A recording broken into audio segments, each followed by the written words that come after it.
देखना चाहिए कि बादल फट क्यों रहे हैं। इतना क्लाउड बस्टिंग रिसेंटली, ये टेम्परेचर आज की डेट में इंडस्ट्रियल रेवोल्यूशन से अभी तक कैलकुलेशंस के अकॉर्डिंग ये 1.3 से 1.5 डिग्री सेल्सियस बढ़ गया। जो 6 डिग्री सेल्सियस 10,000 साल में चेंज होना चाहिए था, वो 1.5 डिग्री सेल्सियस हमने लगभग 150-180 साल में ही बढ़ा दिया। तो भूमध्य सागर बोलते हैं, वहाँ से मॉइस्चर वाली हवा आती है और वो हिमालयस के साथ टकराती है, बारिश करती है। कोई कह रहे देवी प्रकोप है, कोई कुछ कह रहे कुछ। हाँ, वो ग्लेशियर पिघल रहे हैं, ग्लेशियर से लेक बन रही है, लेक अनइवन टाइम पे बर्स्ट हो जा रही है। समझ ही नहीं आ रहा है वो, ना हमने रिवर के लिए रास्ता छोड़ा है कुछ भी।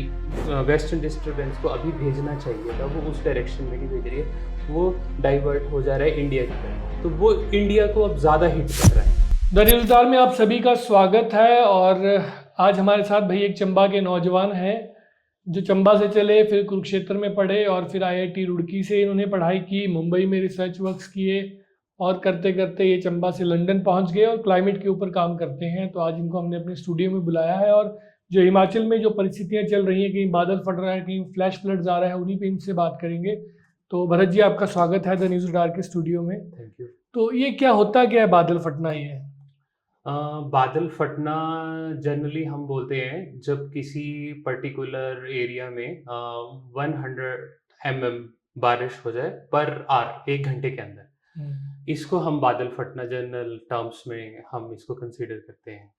बट टेक्निकली हमें इसका रीज़न फर्स्ट ऑफ ऑल देखना चाहिए कि बादल फट क्यों रहे हैं। इतना क्लाउड बस्टिंग रिसेंटली, अब जैसे हम अभी आजकल न्यूज़ आर्टिकल्स वगैरह भी देख रहे हैं, तो सब जगह यही निकल कर आ रहा है कि फ्रीक्वेंसी बहुत ज़्यादा बढ़ गई है।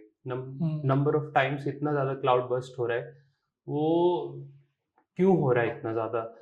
तो अगर हम डिटेल में अगर इसके जाएं, तो वन ऑफ द रीज़न अगर इसका हम देखें तो वो है क्लाइमेट चेंज। तो अगर हम अपना डिस्कशन शुरू करें कि क्लाइमेट चेंज है क्या, तो वहाँ से शुरू करते हैं। तो climate change is a journal क्या है कि अर्थ का टेम्परेचर, हम सबको एक अगर हम बोले लेमन लैंग्वेज में, तो सबने सुना है ग्लोबल वार्मिंग। तो अब वो टर्म यूज़ नहीं होती, ग्लोबल वार्मिंग है बेसिक ग्लोबल वार्मिंग, लेकिन उसके इफेक्ट क्लाइमेट चेंज है। तो ग्लोबल वार्मिंग का मतलब है कि धरती का टेम्परेचर बढ़ रहा है।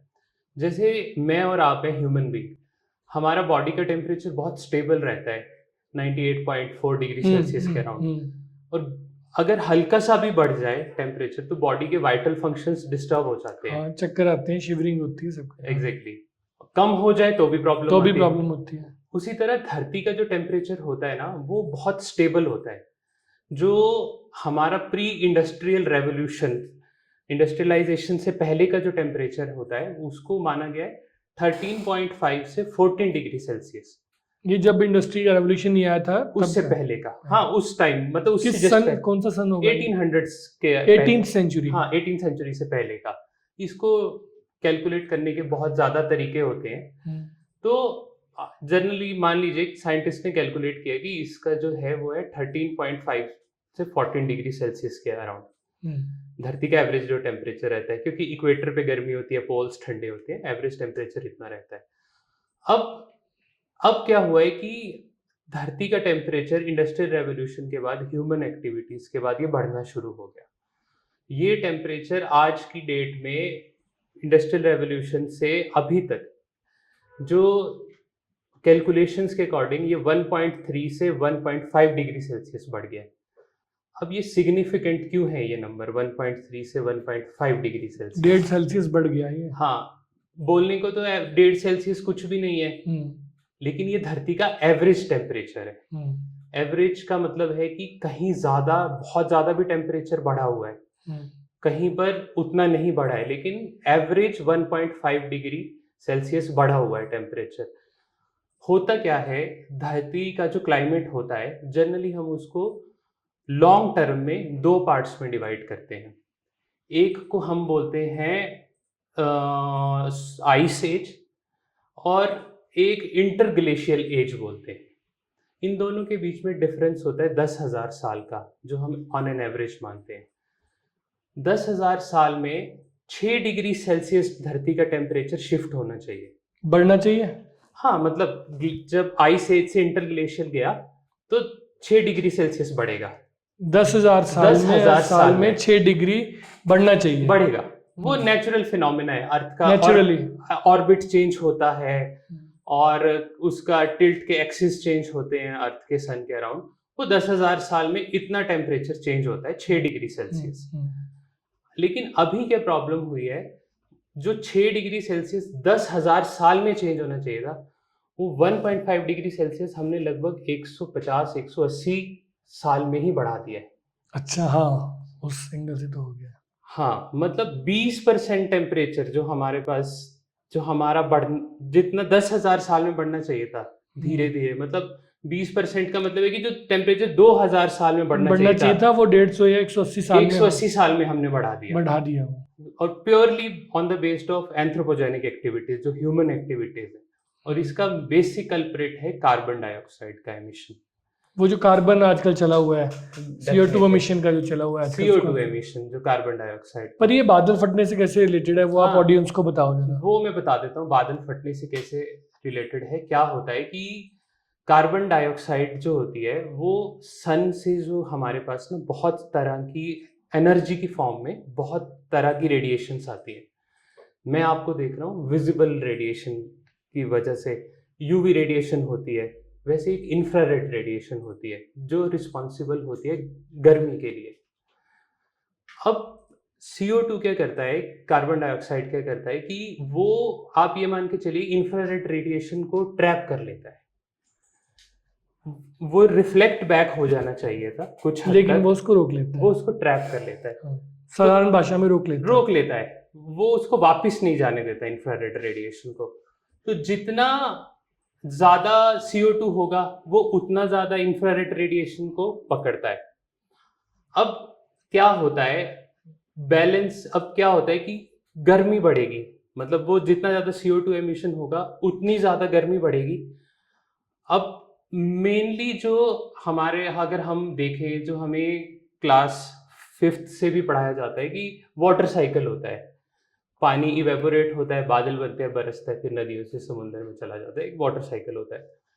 अभी क्या होता है कि जब कार्बन डाइऑक्साइड की वजह से आपका एटमॉस्फेयर गर्म हो गया, तो जो हवा उठ रही है वो भी गर्म हो गई।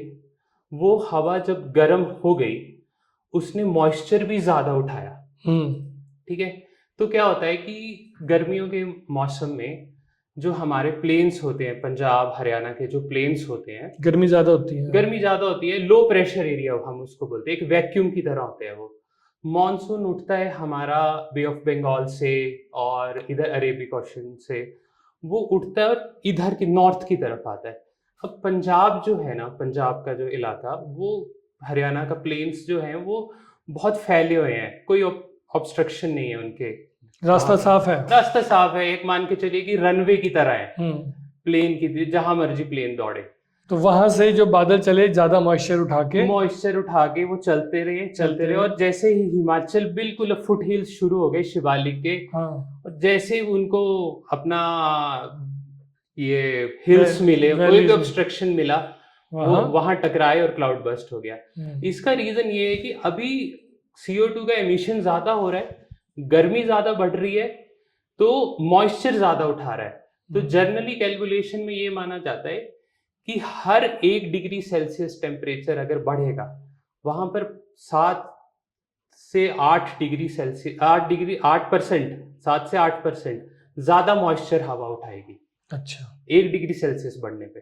अच्छा, तो हम तो अभी प्लेन्स पे नोट करते हैं कि गर्मी लोग ज्यादा बताते हैं कि, और वैसे भी अगर हम देखें तो एवरी ईयर हम लोग बोलते हैं कि this was the hottest year, 2023, 2024, these were one of the hottest years.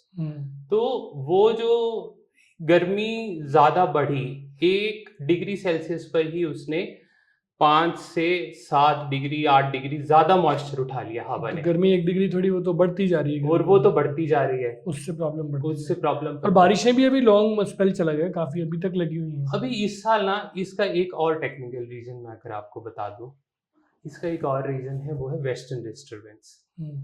Western disturbance हमने सबने सुना है वेस्टर्न डिस्टर्बेंस के बारे में। वेस्टर्न डिस्टर्बेंस अगर मैं जनरली बोलूँ तो मेडिटेरेनियन सी जो जिसको भूमध्य सागर बोलते हैं, वहाँ से मॉइस्चर वाली हवा आती है और वो हिमालयस के साथ टकराती है, बारिश करती है।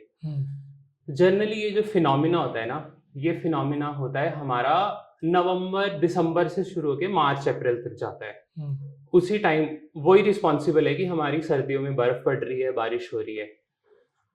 ऐसा माना जाता है कि इंडिया में on an average western disturbance शायद 18 से 32 बार हिट करता है एक साल में। 16 से 32 या 18 से 32 वेरिएशन होती रहती है। अभी मैं डाउन टू अर्थ एक न्यूज आर्टिकल है उनकी रिपोर्ट पढ़ रहा था, उन्होंने ये क्लेम किया है कि इस बार सिर्फ जुलाई अगस्त में वेस्टर्न डिस्टर्बेंस ने इंडिया को 14 बार हिट कर दिया है।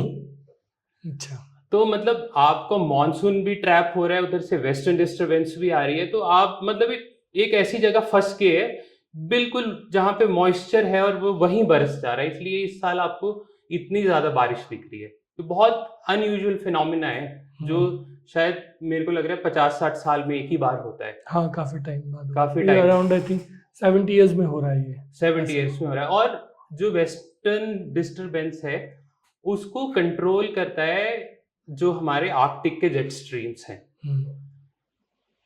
आप ये मान के चलिए कि अगर धरती रेस्ट ऑफ द अर्थ का टेम्परेचर 1.5 डिग्री सेल्सियस बढ़ा है तो पोल्स आर्कटिक पोल का टेम्परेचर 3 डिग्री सेल्सियस बढ़ा है। अच्छा, डबल, क्योंकि वहां पर आइस मेल्टिंग ज्यादा हो रही है। हाँ, तो कहते हैं कि ग्लेशियर मेल्ट हो रहे हैं आजकल, ये हो रहा है। यस, तो उससे क्या होता है कि जो वो जेट स्ट्रीम होती है ना, वो डिपेंड करती है कि आर्कटिक का टेम्परेचर और इक्वेटर के टेम्परेचर के डिफरेंस के ऊपर। अब वो टेम्परेचर का डिफरेंस ना बहुत अनइवन हो रहा है, तो वो जो जेट स्ट्रीम है जो पहले एक बिल्कुल सीधी लाइन की तरह चलनी चाहिए थी, अब वो घूम घूम के कभी ऐसे वॉबल हो रही है ऐसे।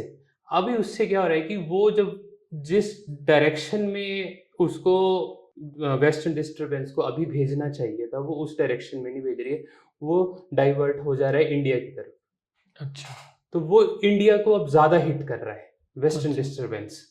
ये एक बहुत बड़ी प्रॉब्लम है और इस सब का मेन कॉज है कि धरती का टेम्परेचर बढ़ रहा है। तो हमारे ये भरत महाजन है, चंबा से हैं, और हमारा कल कैसे टिकाऊ बने उसी पे काम करते हैं। इज अ क्लाइमेट एनालिस्ट, अगर मैं सही शब्द का प्रयोग करूं, पर अपनी सर्विसेज जो है ये फॉरेन कंट्रीज में देते हैं, लंदन में देते हैं। और हमारी गवर्नमेंट को देखना चाहिए कि हमारे हिमाचल में भी ऐसे युवा हैं जो इस चीज़ पे काम कर रहे हैं।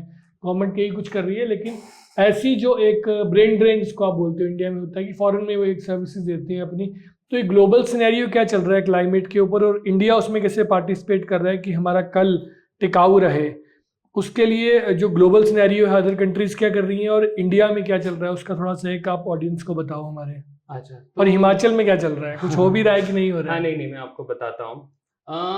अगर मैं ग्लोबल सिनेरियो से शुरू करते हैं तो ग्लोबल सिनेरियो में सबसे बड़ा अगर कोई चीज़ है प्रोटोकॉल अगर जिसने क्लाइमेट के ऊपर शुरू हुआ है तो वो था पेरिस क्लाइमेट एग्रीमेंट। 2015 में साइन किया और इंडिया भी उसका एक सिग्नेटरी है और इंडिया ने उसको रेटिफाई भी कर लिया है।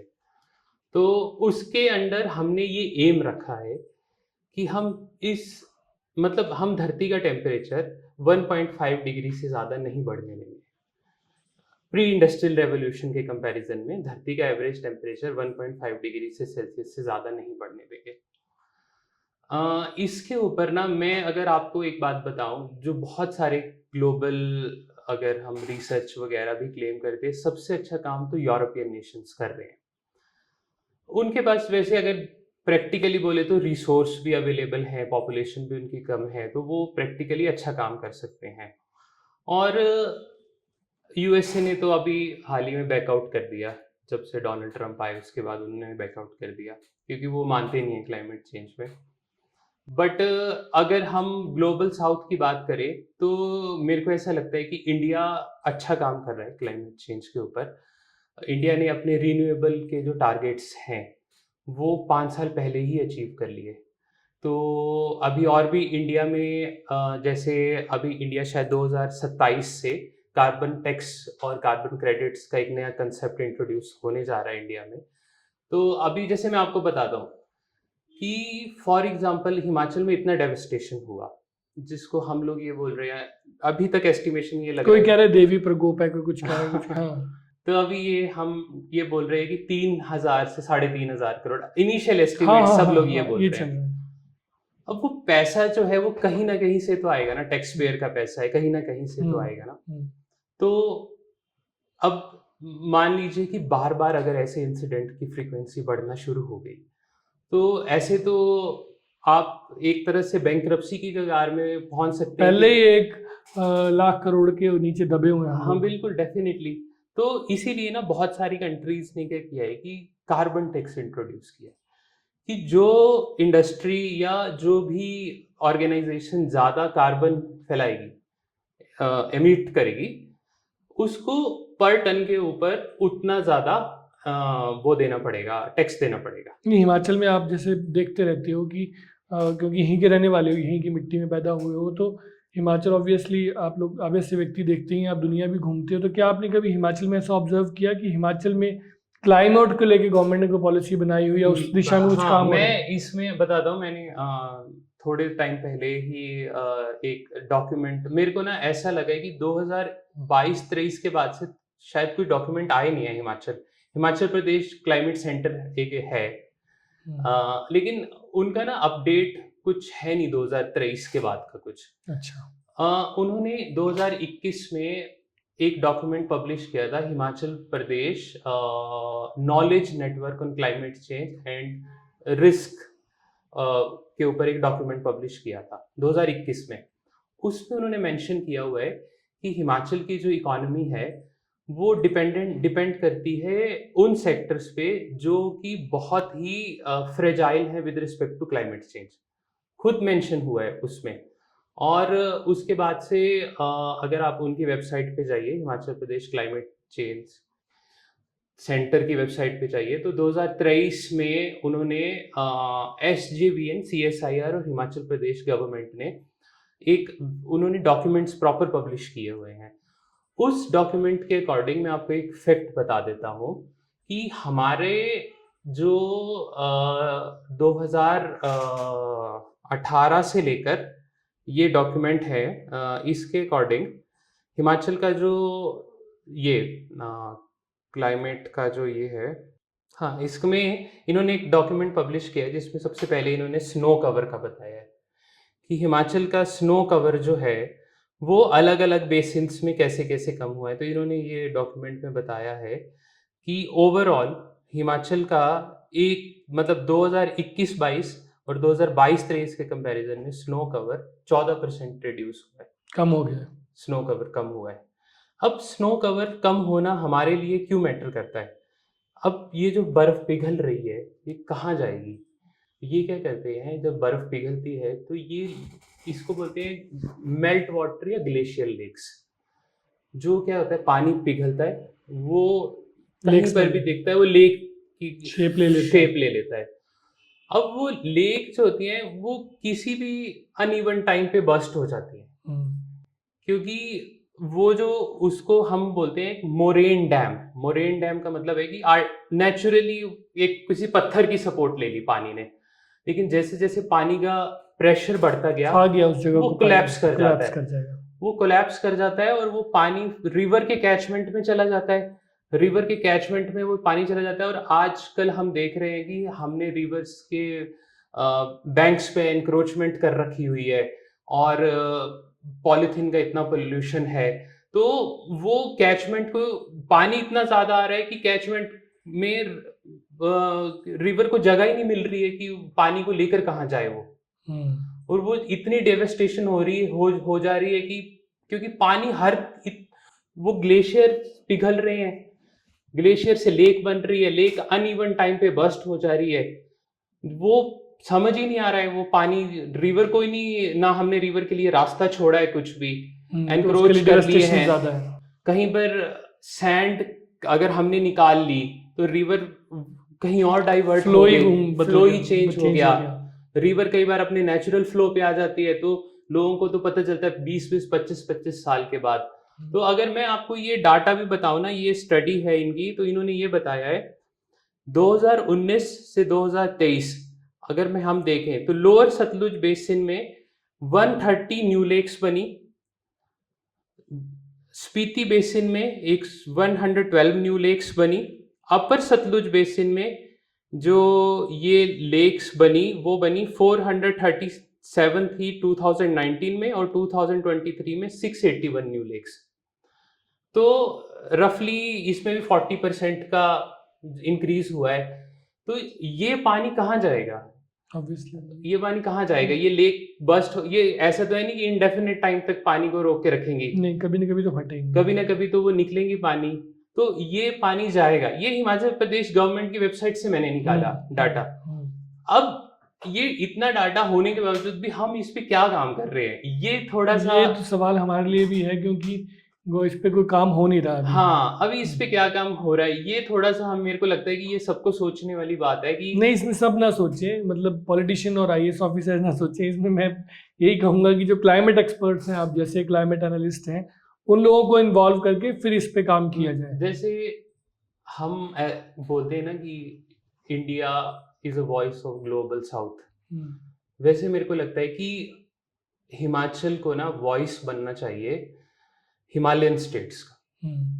ठीक है कि आप गर्म, अर्थ धरती कहीं पर भी गर्म हो रही है, नुकसान सबसे ज्यादा हमारा हो रहा है। ठीक है, ये ऐसा नहीं है कि हिमाचल ने प्रॉब्लम फैलाई है, इस पंजाब ने प्रॉब्लम फैलाई है, ये प्रॉब्लम ऑल ओवर वर्ल्ड से है, लेकिन इम्पैक्ट सबसे ज्यादा इस टाइम हमारे ऊपर। ऑब्वियसली सीएम ने अनाउंस कर दिया कि आपदाग्रस्त स्टेट हो गया, इससे बड़ा और क्या चाहिए।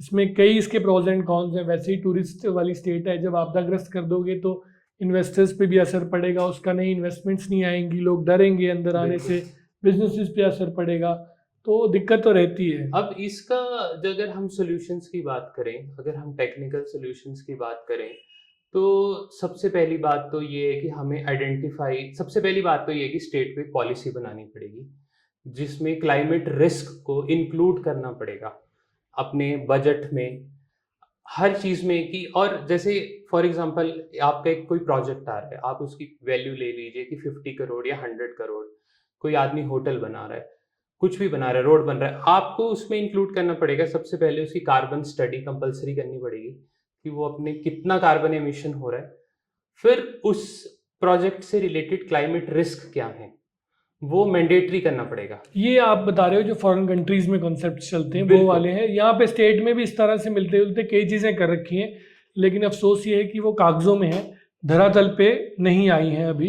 लेकिन आपसे बातचीत जो है हम कोशिश करेंगे कि ये गवर्नमेंट तक पहुँचे और उन लोगों तक पहुँचे जो पॉलिसी मेकर्स हैं, और आप जैसे यूथ को उसमें इन्वॉल्व किया जाए और एक ऐसी पॉलिसी बनाई जाए जो लोगों के जीवन को आसान करे, इस तरह की मुश्किलों में ना डाले। लोगों की उम्र भर की कमाइयाँ जो हैं वो चली गई, तो सीरियस थॉट एक देना पड़ेगा इसको। जो हमारे ब्यूरोक्रेट्स हैं, पॉलिटिशियंस हैं, जर्नलिस्ट, तो यही कर सकता है कि जो आवाज़ है वो सरकार तक पहुंचा सकता है। अब काम करना ना करना वो सरकारों की मंशा है, और जनता को देखना है कि क्या इन रिपोर्ट्स पे गवर्नमेंट्स काम कर रही हैं कि नहीं कर रही हैं। द न्यूज़ स्टार ने पहले भी मणि महेश पे रिपोर्ट दी थी कि वहाँ पे अरेंजमेंट्स ऐसे हैं वैसे ही। 14 अगस्त को हमने एक रिपोर्ट पब्लिश करी थी।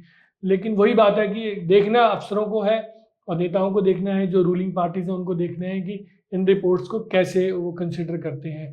तो क्लाइमेट चेंज एनालिस्ट है भरत महाजन, चंबा से निकले हैं और ग्लोबल लेवल पे अपना काम कर रहे हैं। कई कंट्रीज़ घूम चुके हैं, मेट्रो सिटीज़ घूम चुके हैं, और ऐसे यूथ को जो है हमारी ये गुहार रहेगी कि जो सरकारें हैं उनको कहीं ना कहीं इनका सदुपयोग करना चाहिए।